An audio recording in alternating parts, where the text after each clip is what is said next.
from Spuddy Heroes and Comics Bargains. And today we're asking, what if Bronze Age Marvel comic books could be bought for only $1 in the comic book bin? And so this is going to be a fun time of things I thought in the dollar bin. These are mostly from Paper Heroes in Windsor, Ontario. Shout out to them. They have some great dollar bin stuff sometimes, and also some great back issues. This is Marvel Age. For those who don't remember Marvel Age, it is what we get for free usually now, which is sort of a list of all the titles coming out. Obviously, they didn't have the internet back in the 80s, and so it also had cool interviews, real interviews, not like, oh, this comic sucks because of this. Real interviews. This issue talks about the New Universe, which was a project that was started in the for the Marvel 25th anniversary, where it was more realistic sci-fi action superhero adventure. I always think that the New Universe, I'm talking right now, this video is 2026.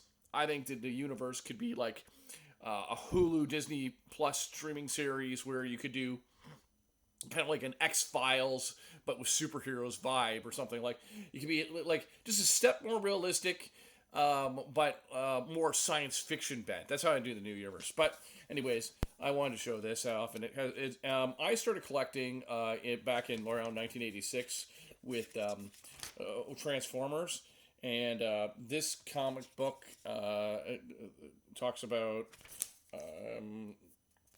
I don't remember. Transformers 23 is in here. So that's around the time when I was starting. My first issue, I remember there was like a Wild West cover. It was kind of weird and funny. But then I got into Spider-Man, of course, and Amazing Spider-Man, of course. So this issue of What If is a funny one. I'm going to keep it. So we have every cool, funny stories that are in here that really would. Fred Hembeck is a really great artist who does a lot of these parody stories, and he's just one of many artists in here. So what if Aunt May were Ant-Man, for example? You know what I mean? Then we have what if Ghost Rider possessed someone else, like a nursing home? You know what I mean? So that's cool and cool. What if everyone who was an Avenger remained an Avenger? That is cool. Bob Hall, who was an artist on Avengers. What if Kazar was a middle-aged accountant instead of a savage? There's some really fun stuff. This one speaks for itself. No comment. What if the Hulk were yellow? Again, no comment. Then what if Captain Marvel hadn't died? What if Elektra had survived, which is before she came back? What if Phoenix still lived, which is before she came back? As of 2026, Captain Marvel didn't come back. Then you have you have like Spidey intellectual stories, a parody of Spidey super stories. And what if what if the Marvel editorial crew existed in our reality and in the Marvel Comics universe? That's kind of funny. So that's self-reference, general parody. Michael Carlin, Michael Carlin, is a guy who would go on to edit the Marvel universe, actually. Man, I've talked a lot about the what if and this. Let's get into the other stuff. We have Luke Cage, Power Man, with the villain Discus. That is awesome. I read this issue. A lot of fun. These Bronze Age are a lot of fun. Bronze Age is like typically from 1970 to right before, I guess, Secret Wars, or including Secret Wars and the Crisis on Infinite Earths in DC.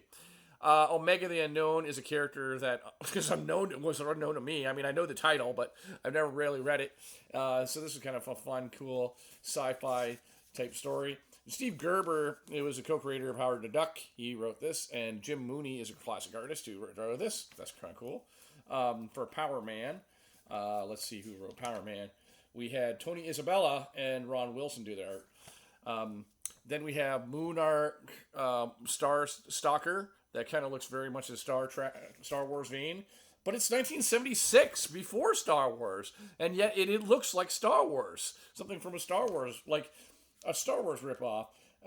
And also cool about this is famous artist, I believe, Howard.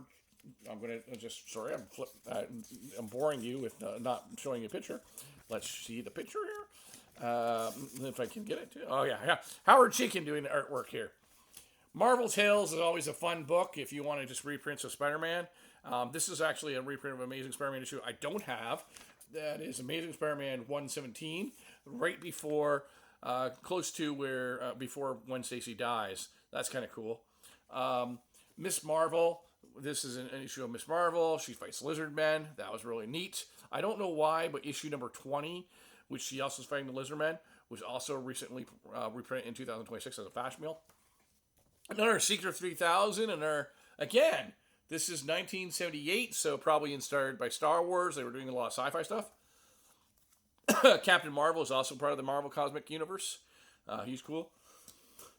Marvel Superheroes featuring the Incredible Hulk is a reprint title that was reprinting the Hulk stuff, and this issue has Kang in it. A lot of fun. I really enjoyed that. Here's an issue of Avengers. I recently read the Avengers Epic Collection from this time period, and these are a lot of fun. I really enjoy it, and I really now want to get into Avengers.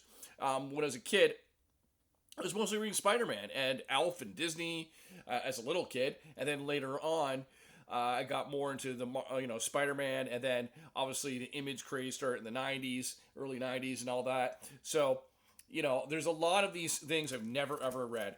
I think I might have done this in a previous video, but I don't care. It's the Hulk with a train, and it's supposed to be set in Canada, and the fictional town of St. Clair, Canada, which makes no sense because it's nowhere near the St. Clair, Lake St. Clair in Ontario.